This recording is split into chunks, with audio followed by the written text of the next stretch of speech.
বন্ধুরা, আজ আমি আপনাদের একটা কোরিয়ান সাইকো কিলারের ঘটনা বলতে চাই, যে কিনা সবসময় মেয়েদেরকে তার শিকারে পরিণত করত। প্রতি রাতে সে একটা করে মেয়ে খুঁজে আনতো আর বাসায় এনে তাদেরকে হাতুড়ি দিয়ে পিটিয়ে হত্যা করত। হত্যার পর তাদের শরীরগুলো টুকরো টুকরো করে মাটিতে পুঁতে রাখত। আর এবার সে একটা প্রস্টিটিউট মেয়েকে তার টার্গেট বানিয়ে ফেলে। তো পরে মেয়েটার সাথে কি ঘটেছিল? কিলারটা কি পেরেছিল মেয়েটাকে মেরে ফেলতে, নাকি কিলারের পাতা ফাঁদে কিলার নিজেই পা দিয়েছিল? জানতে হলে পুরো ভিডিওটা দেখে ফেলুন, কারণ একের পর এক টুইস্ট আপনার মাথাটা একদম ফ্রিজ করে দেবে।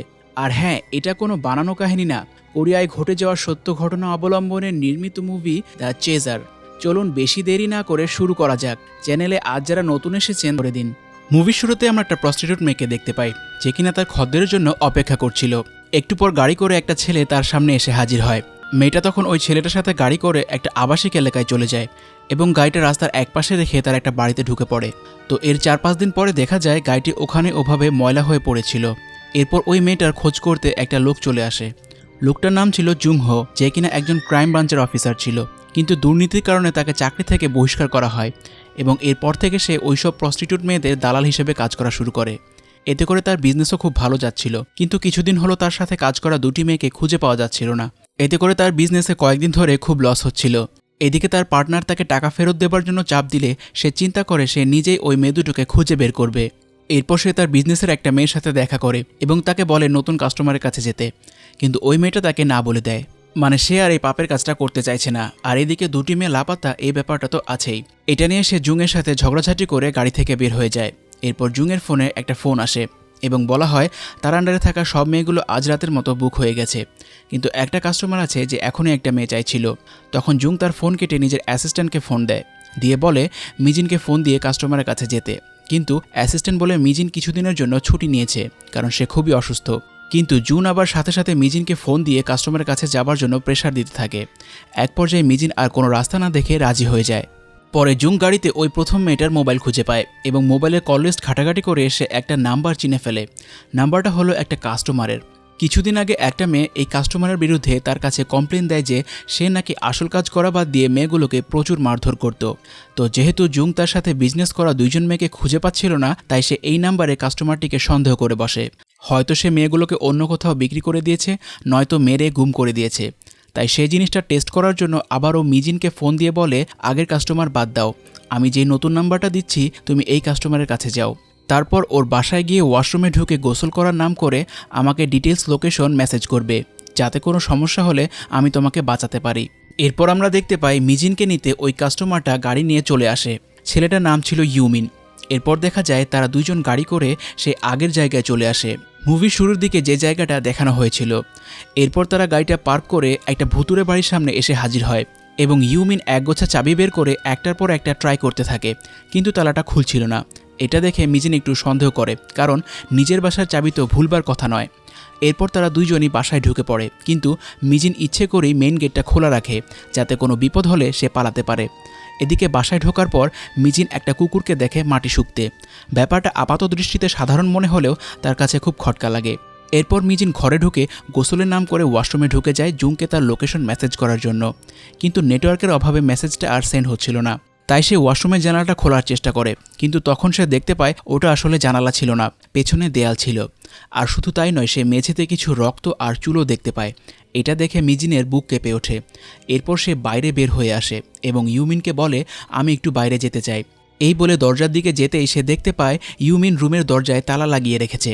সত্যি বলতে এই সিনটা এতটাই ভয়ানক ছিল যে আপনার শরীরের লোম দাঁড়িয়ে যাবে। মিজিন মনেই করে নিয়েছিল যে আজ তার আর জীবিত অবস্থায় বাড়ি ফিরে যাওয়া হবে না। এদিকে আমরা জুংকে দেখতে পাই সে গাড়ি নিয়ে ওই লোকেশনের উদ্দেশ্যে রওনা হয় এবং তার একটা পুলিশ বন্ধু ছিল। সে তাকে ফোন করে বলে আমার কয়েকজন কনস্টেবল ইমিডিয়েটলি দরকার, তুমি প্লিজ তাদেরকে আমার লোকেশনে পাঠিয়ে দাও। কিন্তু তার বন্ধু তখন এই শহরের মেয়রের একটা সভায় ডিউটি করছিল। তখন হঠাৎ একটা লোক মেয়রের মুখে পায়খানা ছুঁড়ে মারে। এটা দেখে জুংয়ের বন্ধু তখন অন্যদিকে ব্যস্ত হয়ে পড়ে, যার জন্য জুং তার বন্ধুর কাছ থেকে আর কোনো সাহায্য পায় না। এরপর সে মিজিনকে ফোন করে, কিন্তু তার ফোন সুইচ অফ ছিল। এরপর সে ইউমিনকেও ফোন করে, কিন্তু তার নাম্বারটাও তখন বন্ধ পাওয়া যায়। তখন সে বুঝে গিয়েছিল কিছু একটা বিপদ নিশ্চয়ই ঘটতে চলেছে। তাই সে ওই লোকেশনে গিয়ে আশেপাশের বাড়িগুলো চেক করতে থাকে। এরপর আমরা দেখতে পাই ইউমিন মিজিনকে ওয়াশরুমে নিয়ে দড়ি দিয়ে হাত পা বেঁধে ফেলে এবং ওখানে একটা ব্যাগ আনে যেখানে হাতুড়ি, ছেনি, চাকুসহ আরও অনেক হাতিয়ার ছিল। এরপর সে মিজিনকে জিজ্ঞেস করে, আমি তোমাকে কেন বাঁচিয়ে রাখবো, তার একটা কারণ দেখাও। মিজিন তখন বলে, আমার 7 বছরের একটা ছোট মেয়ে আছে, আমি ওর জন্য হলেও বাঁচতে চাই। পরে ইউমিন বলে, আমি তোমাকে মেরে ফেললে কেউ একবারের জন্য তোমাকে খুঁজতে আসবে না। এই বলে সে হাতুড়ি আর ছেনি নিয়ে মিজিনের মাথায় আঘাত করতে যায়, কিন্তু মিজিন বাঁচার জন্য প্রাণপণ চেষ্টা করছিল। সে এদিক সেদিক সরে যাওয়ায় ইউমিন তাকে মারতে পারছিল না। এতে করে সে নিজের আঙ্গুলে কোপ বসিয়ে দেয় আর ব্যথা পায়। পরে ইউমিন অনেক রেগে গিয়ে মিজিনের মাথায় হাতুড়ি দিয়ে জোরে একটা আঘাত করলে প্রচণ্ড ব্লিডিং শুরু হয়ে যায়। তখন মিজিন একদম জ্ঞান হারিয়ে ফেলে। এদিকে বাসার কলিং বেলটা বেজে ওঠে। ইউমিন দরজা খুলেই একটা বয়স্ক দম্পতিকে দেখতে পায়। তারা এই বাড়ির মালিক পার্কের খোঁজ করতে এসেছিল। আসলে পার্ক তাদের সাথে রোজ চার্চে যেত, কিন্তু কয়েকদিন ধরে না আসায় তারা দুজন পার্কের বাসায় চলে আসে খোঁজ খবর নিতে। তখন ইউমিন তাদের বলে, এটা পার্কের বাড়ি নয়, আপনারা অন্যদিকে যান। তখন ওই দম্পতি পার্কের কুকুরটিকে দেখে চিনে ফেলে। তখন তারা আবার বলে, এটা তো পার্কেরই বাড়ি, তাহলে মিথ্যা কথা কেন বলছো? তখন ইউমিন বলে, আসলে সে এখন ঘুমাচ্ছে, তাই মিথ্যা বলেছি। এরপর সে উনাদেরকে ভিতরে এসে অপেক্ষা করতে বলে। তারপর একটা হাতুড়ি নিয়ে এসে ইউমিন তাদের দুজনকে সেখানেই মেরে ফেলে। এরপর আমরা দেখতে পাই ইউমিন ওই দম্পতির গাড়িটা নিয়ে বেরিয়ে পড়ে কোথাও রেখে আসার জন্য, কিন্তু পথে তার গাড়িটা জুনের গাড়ির সাথে ধাক্কা খেয়ে যায়। পরে জুং বের হয়ে ইউমিনকে ক্ষতিপূরণ দিতে চাইলে ইউমিন সেটা নিতে চায় না। এরপর জুং ইউমিনের শার্টে রক্ত দেখে ফেলে।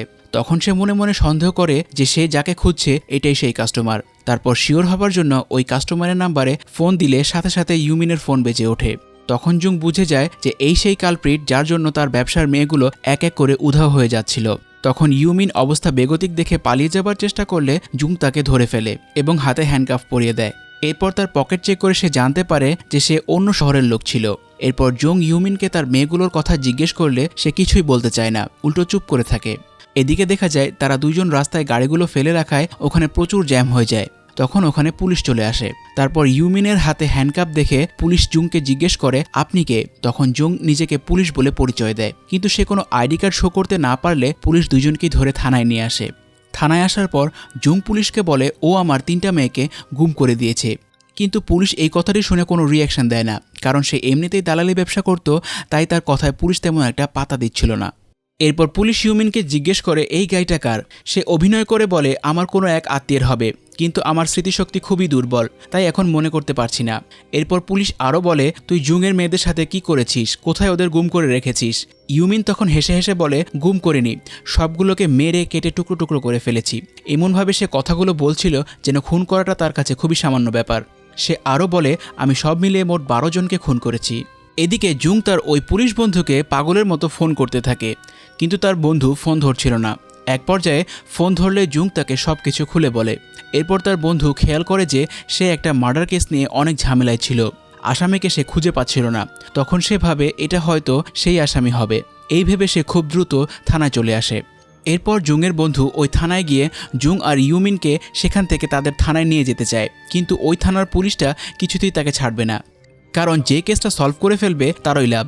এটা নিয়ে তারা পুলিশ বিশাল ঝামেলা বাঁধিয়ে বসে। এরপর তাদের ঝগড়া থামাতে ক্রাইম ব্রাঞ্চ থেকে একটা বড় পুলিশ অফিসার আসে এবং সে বলে ইউমিনকে জুংয়ের বন্ধুর অফিসেই নেওয়া হবে। এদিকে আমরা দেখতে পাই জুংয়ের বন্ধু ইউমিনকে নিয়ে ওদের থানার দিকে রওনা হয় এবং জুং চলে যায় ইউমিনের গাড়িটা দেখতে। পরে সে ওই গাড়ি থেকে একটা ড্রাইভিং লাইসেন্স খুঁজে বের করে সেখানে ওই বুড়ো লোকটার ছবি দেখতে পায় যাকে ইউমিন মেরে ফেলেছিল। তারপর সে গাড়িটা নিয়ে ওই বুড়ো লোকটার বাড়ির উদ্দেশ্যে রওনা হয়। যেতে যেতে জুংয়ের বন্ধু জুংকে ফোন দিয়ে বলে যে ইউমিন তাকে বলেছে মিজিন নাকি এখনও জীবিত থাকতে পারে, কিন্তু ইউমিনকে বাড়ির ঠিকানা বলতে বললে সে একটা উল্টোপাল্টা ঠিকানা দেয় যাতে করে পুলিশকে দৌড় করানো যায়। এরপর জুং ওই গাড়ির মধ্যে একটা চাবির গোছা খুঁজে পায়। এটা হলো ইউমিন যেখানে সবাইকে খুন করেছিল ওই বাড়িটার চাবি। এদিকে জুং বুড়োর বাড়িতে পৌঁছে যায়। সেখানে গিয়ে জুং ওই বুড়ো লোকটার মেয়েকে খুঁজে পায়।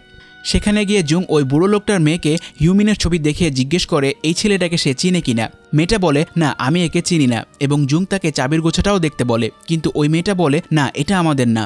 তারপর জুং তার অ্যাসিস্ট্যান্টকে সেই চাবির গোছাটা দিয়ে বলে তুমি ইউমিনের বাড়িটা খুঁজে বের করো, আমি থানায় গেলাম। থানায় এসে জুং জানতে পারে ইউমিনের স্বীকারোক্তি থেকে যদি কোনো লাশের প্রমাণ পাওয়া না যায় তবে 12 ঘন্টার মধ্যে তাকে ছেড়ে দিতে হবে।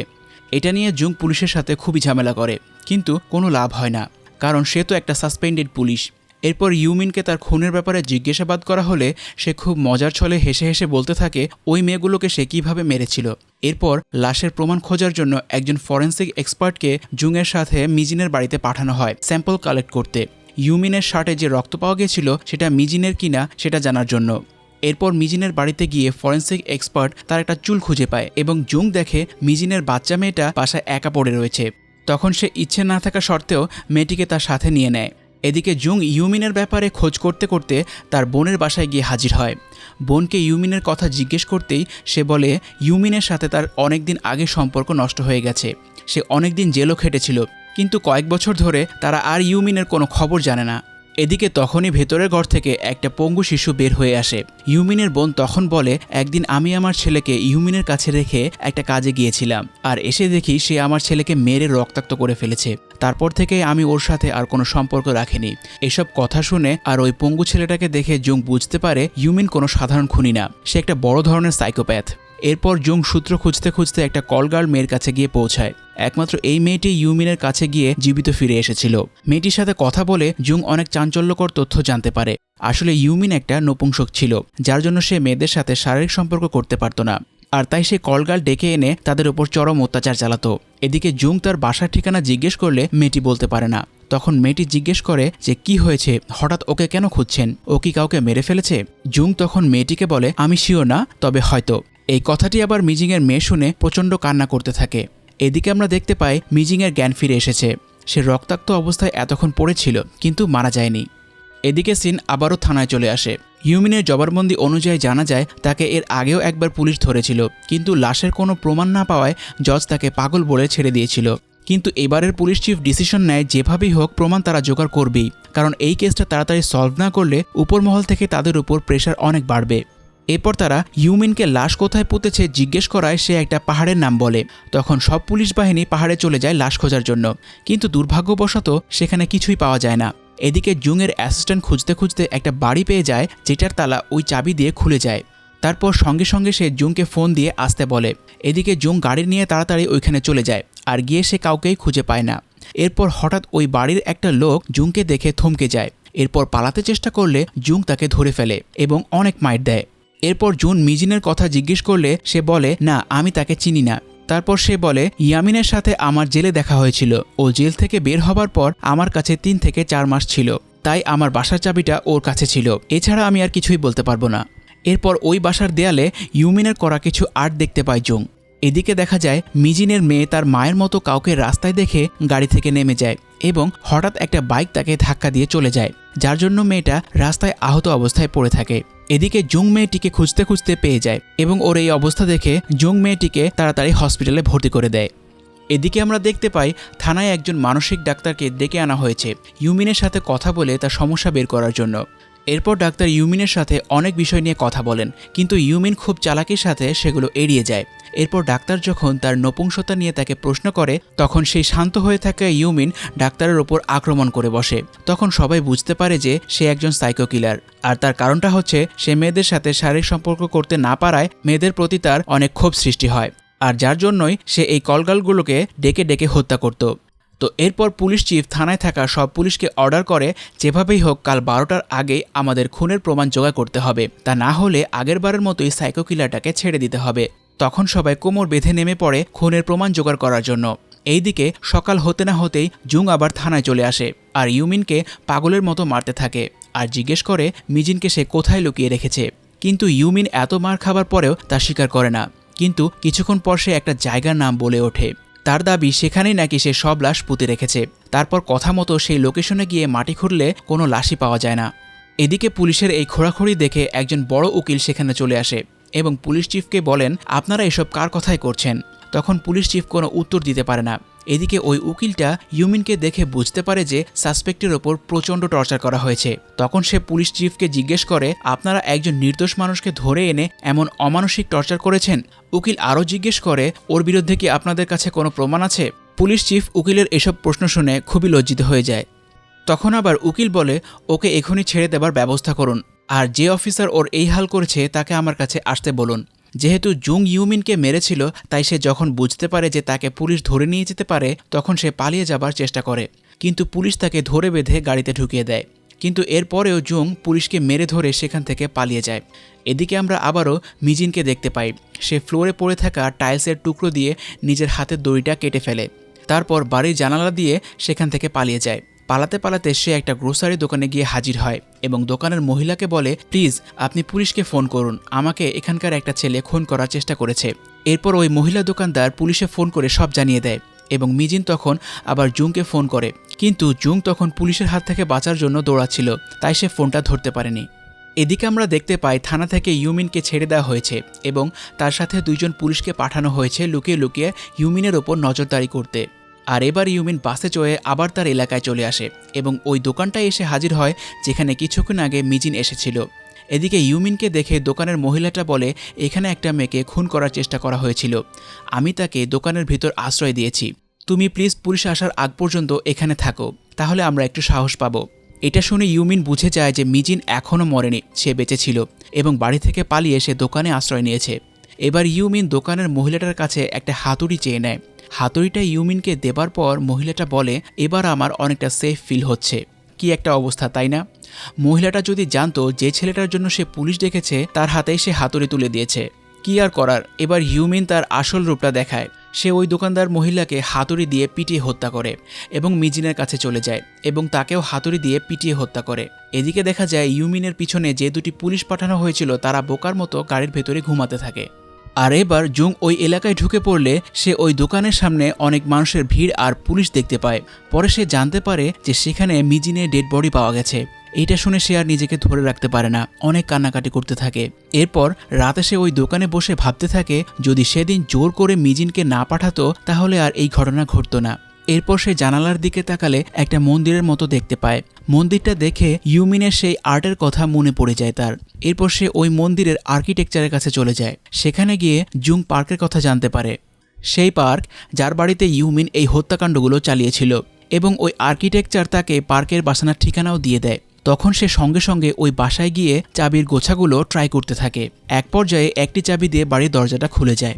এদিকে দেখা যায় ইউমিন তখন ওই বুড়ো দম্পতির লাশগুলো মাটি খুঁড়ে কবর দিচ্ছিল। আর তখন সেখানে জুং গিয়ে উপস্থিত হয়। ইউমিনকে দেখেই সে পাগলের মতো মারতে থাকে। এক পর্যায়ে সে মিজিনের কাটা মাথাটা অ্যাকুয়ারিয়ামে দেখতে পায়। এটা দেখে সে খুবই বাজেভাবে ভেঙে পড়ে আর এই সুযোগে ইউমিন তাকে মারতে থাকে। মারতে মারতে একদম কাহিল করে ফেলে। এদিকে ব্যথায় কাতরাতে কাতরাতে সে ইউমিনের ওই হাতুড়িটা হাতের কাছে পেয়ে যায় এবং সেটা দিয়ে ইউমিনকে পিটাতে থাকে। এদিকে রাগের বশে জুং ইউমিনকে মেরে ফেলতেই যাচ্ছিল, ঠিক তখনই সেখানে পুলিশ চলে আসে এবং তাদেরকে ধরে ফেলে।